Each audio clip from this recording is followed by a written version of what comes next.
प्रकट करता हूं। लोकसभा भदोही के भारतीय जनता पार्टी के लोकप्रिय प्रत्याशी आदरणीय डॉक्टर विनोद बिंद जी के नामांकन सभा में उपस्थित हमारे साथ माननीय मंत्री अपना दल की बाद में मीटिंग चल रही है, लेकिन गर्मी के कारण पसीना निकल रहा है, लेकिन हम सबके कलेजे में ठंडक है, आपके कलेजे में ठंडक है। ये संभव हो पाया है प्रभु राम लला के भव्य मंदिर बन जाने। दो बातें आपसे करने के लिए आया। ये लड़ाई जो चल रही है, महासमर जो चल रहा है, ये लड़ाई मंदिर बनाने वालों के बीच में और कार सेवकों पर, निहत्थे कार सेवकों पर गोली चलाने वालों के बीच में ये लड़ाई आज भारत में चल रही है। बड़ा भैया ये माइक में दे दो। क्या होगा अयोध्या में जब रामलला का भव्य मंदिर बनाने के लिए कार सेवक इकट्ठा हुए थे, तो यही कांग्रेसी गठबंधन के समाजवादी पार्टी के लोग, यही तृणमूल कांग्रेस के लोग इकट्ठा थे और निहत्थे कार सेवकों पर गोली चलाने का काम किए थे। अयोध्या की धरा को खून से रंगने का काम इन्हीं समाजवादी पार्टी के लोगों की सरकार में हुआ था। आज हम सब में प्रसन्नता है, कलेजे में ठंडक है। 500 वर्षों के संघर्ष के बाद अयोध्या में प्रभु रामलला का भव्य मंदिर बन करके तैयार। आज पूरी दुनिया तमाशा देख रही है। जहां जहां सनातन धर्म को मानने वाले लोग हैं, सब लोग आह्लादित है, प्रसन्न है। ये संभव हमारे नेता नरेंद्र मोदी जी ने भारत के अंदर, अयोध्या के अंदर करके दिखाने का काम किया। ये लड़ाई है भारत माता की जय बोलने वालों। आप सब भारत माता की जय बोलते हैं कि नहीं बोलते? बोलिए भारत माता के। हम सब भारत माता की जय बोलते हैं। और समाजवादी पार्टी के नेता क्या कहते हैं कि भारत माता डायन है। आपको याद दिलाने के लिए आया हूं। ये लड़ाई एक तरफ भारत माता की जय बोलने वाले और दूसरी तरफ भारत माता को डायन कहने वाले समाजवादी पार्टी के नेता रामपुर के आजम खान ने कहा था कि भारत माता डायन है। आपको तय करना है, आपको तय करना है। ये लड़ाई है और ये लड़ाई है एक हफ्ता 32 दिन में आएगी, एक हफ्ता रात में आएगी। समाजवादी पार्टी गठबंधन के लोगों के बीच हमें अच्छी तरह याद है पीने के पानी के लिए कितना संघर्ष होता था। आज कौन सोचता था? पहले बनारस तक में तो मानते थे नल से जल आएगा, लेकिन आज भदोही लोकसभा सीट पर गांव-गांव पानी की टंकियां बन रही है। नल से जल पहुंचाने का काम तेजी के साथ चल रहा है। पानी, बिजली, सड़क, स्कूल, अस्पताल, सड़कों का बुरा हाल था। आज हम कह सकते हैं उत्तर प्रदेश का इंफ्रास्ट्रक्चर पूरे देश में नंबर 1 पर है। सर्वाधिक एक्सप्रेसवे वाला कोई स्टेट है तो Uttar Pradesh. Montessori private school से बेहतर हमारे बेसिक शिक्षा के स्कूल हैं। पत्रकार मित्र नोट करें, समाजवादी पार्टी की सरकार में कुल 1 करोड़ 12 लाख बच्चे बचे थे हमारे सरकारी स्कूलों में। आज हमारे पास 1 करोड़ 92 लाख बच्चे हैं और बच्चे उच्च कोटि की शिक्षा ग्रहण कर रहे हैं। उनको ड्रेस मिली है, पाठ्य पुस्तकें मिली है, जूता मोजा और मध्याह्न भोजन भी उच्च कोटि की व्यवस्था प्रदान करने का काम आपकी सरकार ने। बड़ी संख्या में ग्राम प्रधान साथी हमारे सामने खड़े हैं, बैठे हैं। प्रधान का कार्यालय, लोग कहते थे प्रधान जी तुम्हारा बस्ता रखवा लेंगे। आज हम कह सकते हैं सीना ठोक करके पूरे उत्तर प्रदेश के ग्राम प्रधान के कार्यालय डीएम कार्यालय से बढ़िया बनाने का काम आपकी सरकार ने किया, आपके वोट ने किया। और केवल कार्यालय नहीं बनाया, हमने उसमें इंटरनेट लगाया, कंप्यूटर लगा है। केंद्र प्रदेश की सारी योजनाओं की जानकारी आप ले सकते हैं। आपके सभी खातों में, किसान भाइयों के खाते में 6000 रुपए किसान सम्मान निधि जा रही है। कौन सोचता था किसानों के बारे में? हमारे माननीय प्रधानमंत्री नरेंद्र मोदी जी ने तय किया है कि सबको आवास दिया गया है। 4 करोड़ आवास बने हैं।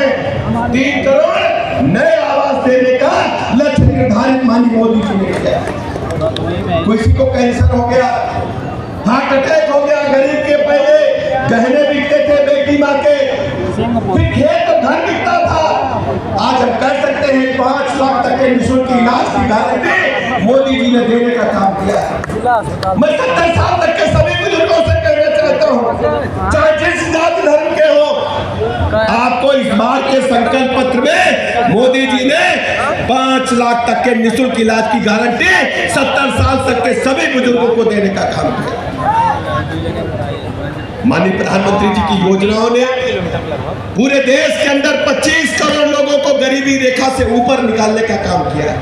और दूसरी तरफ कांग्रेस पार्टी का जो गठबंधन हमारे खिलाफ चुनाव लड़ रहा है, आप जानते हैं क्या हालात है। ऐसे चलता कांग्रेस पार्टी ने कर्नाटक के अंदर जो ओबीसी और SC ST का आरक्षण है, उसी में से मुस्लिम को भी जोड़ करके आरक्षण पर डाका डालने का काम, पिछड़ों के आरक्षण पर डाका डालने का काम कांग्रेसी गठबंधन ने किया है। ये मैं आपको बताने के लिए आया हूं।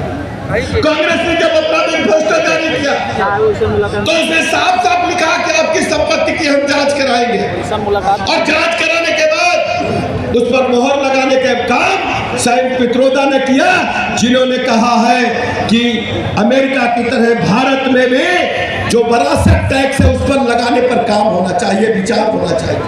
50% आपके पिता की संपत्ति को कांग्रेस की सरकार चाहती है कि जब्त कर ली जाए और मुनाफाताइयों में बांट ली जाए, जिन्होंने हिंदुस्तान को हमेशा लूटने का, डिस्टर्ब करने का काम किया। दुनिया के पैमाने पर मोदी जी की आज सबसे बड़ी बात चल रही है।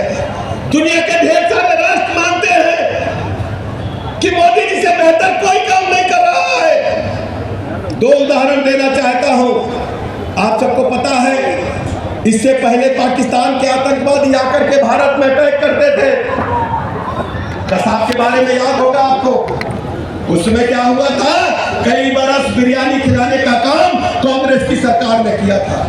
लेकिन जब पुलवामा में अटैक हुआ तो मोदी जी की सरकार ने, मोदी जी की सेना ने, भारत की सेना ने पाकिस्तान में बैठे आतंकवादियों को समूल नष्ट करने का काम किया था।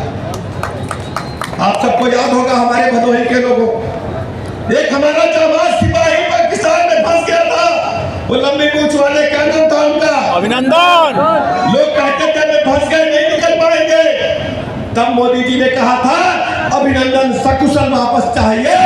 24 घंटे के अंदर अभिनंदन भारत की सीमा में सकुशल आते हम लोगों ने देखा। यह है बदले हुए भारत की ताकत, और ये आपके वोट की वजह से संभव हुआ।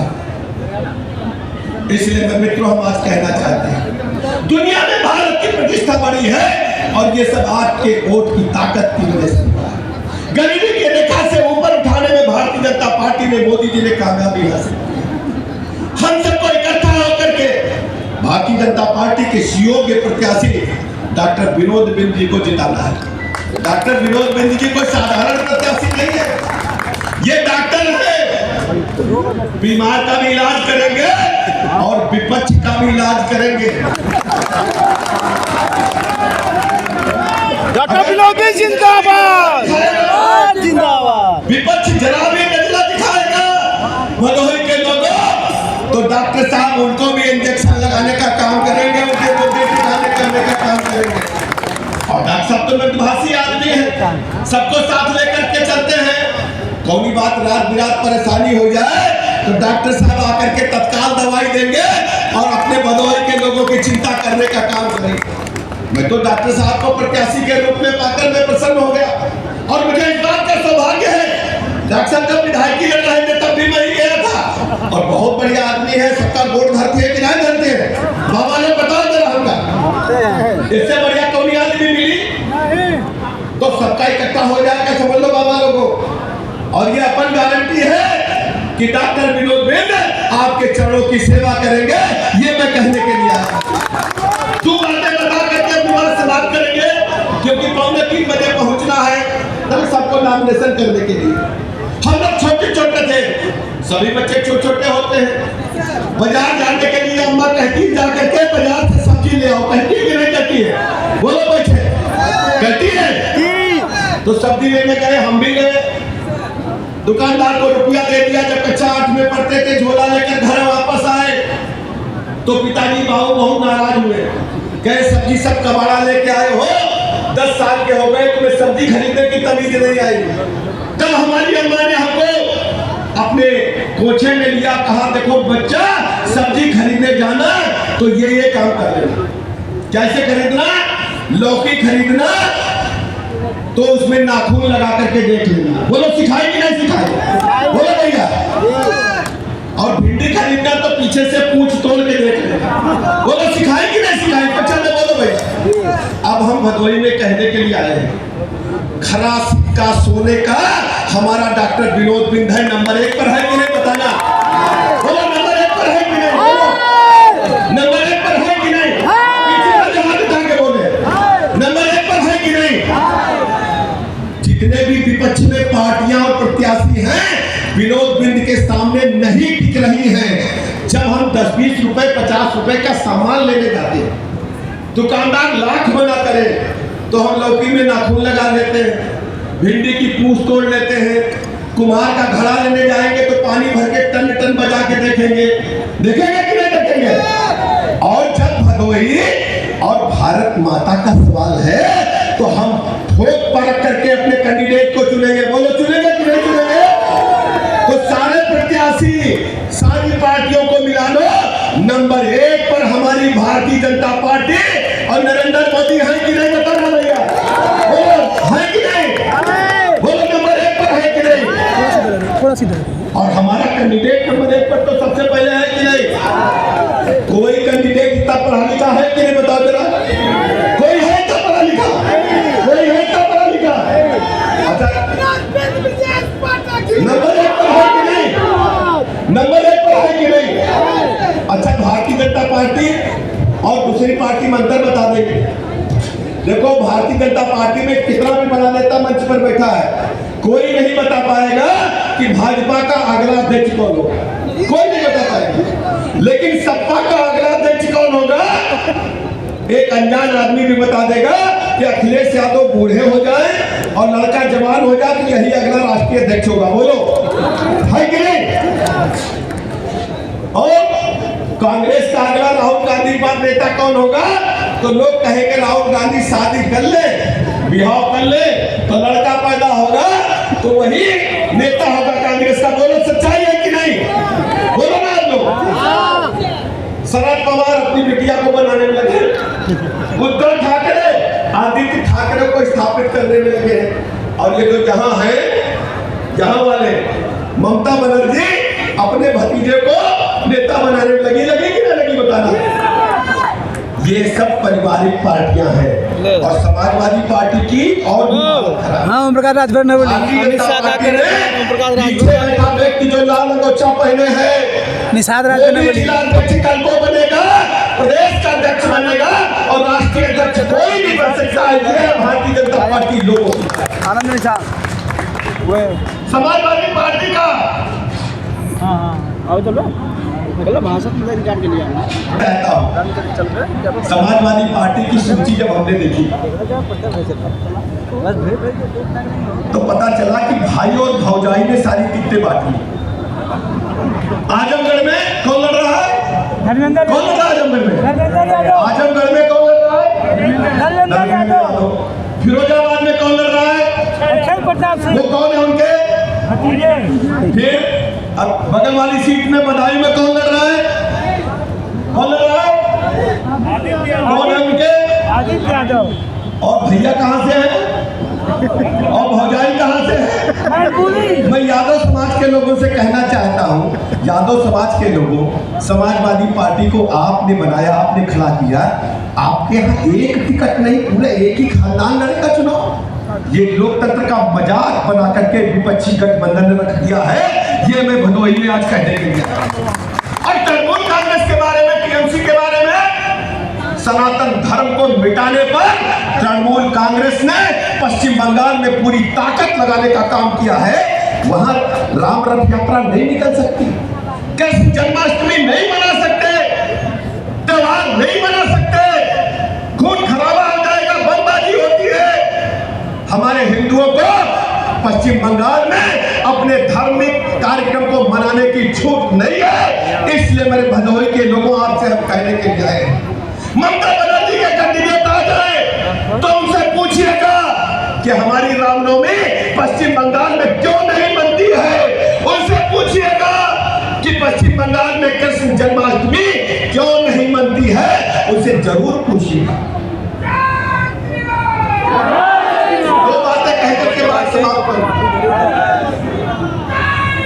आपके वोट की ताकत ने प्रभु रामलला का भव्य मंदिर बना दिया है, काशी विश्वनाथ का कॉरिडोर बन चुका है, महाकाल मंदिर सज चुका है, बाबा केदारनाथ धाम बन चुका है, विंध्याचल धाम बन रहा है। अच्छा बताओ, अपने मुरली मनोहर को कब तक इंतजार कराओगे? कृष्ण की बंसी बजेगी कि नहीं बजेगी? कृष्ण की बंसी बजेगी कि नहीं बजेगी? कृष्ण की बंसी बजेगी कि नहीं बजेगी? इसलिए मित्रों, आपसे हम कहने के लिए आए हैं, जाति धर्म संप्रदाय से ऊपर उठ करके सब लोग इकट्ठा हो जाओ, छोटे बड़े सब लोग इकट्ठा हो जाओ। विनोद बिंद से बढ़िया आपको ढूंढे कोई नहीं मिलेगा।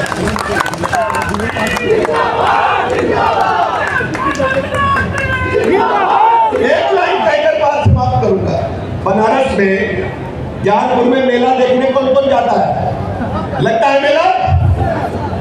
तो मेला में जब एक हफ्ता बीत जाता है तो दुकानदार कपड़ा वाला बैनर लगा देता है कि पैंट खरीदोगे तो बुशर्ट फ्री में मिलेगी। लगाता है? लगाता है? चकवा में ना, चकवा में देखिए भास्कर साहब बता रहे।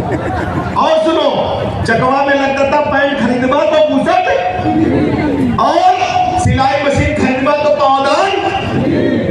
और हमारी बहनें बिटिया बैठी हैं, साड़ी खरीदेंगे तो ब्लाउज का पीस डेली है कि नहीं? तो ये तो चुनाव चल रहा है, तो विनोद बिंद का वोट देंगे, ब्रजेश पाठक चरणों की सेवा फ्री में करेगा। भदोही के लोगों में लखनऊ में बैठा हूँ, कोई भी दिक्कत होगी, ब्रजेश पाठक जिम्मेदारी के साथ कहते हैं कि हम आपके चरणों की सेवा करेंगे। जितने भी लोग आएंगे, आप कलाई पकड़ करके कहिएगा कि आप जनसभा में कह करके आए थे, हम जिम्मेदारी लेते हैं कि आपके सम्मान से कभी समझौता नहीं करेंगे। बोलो भारत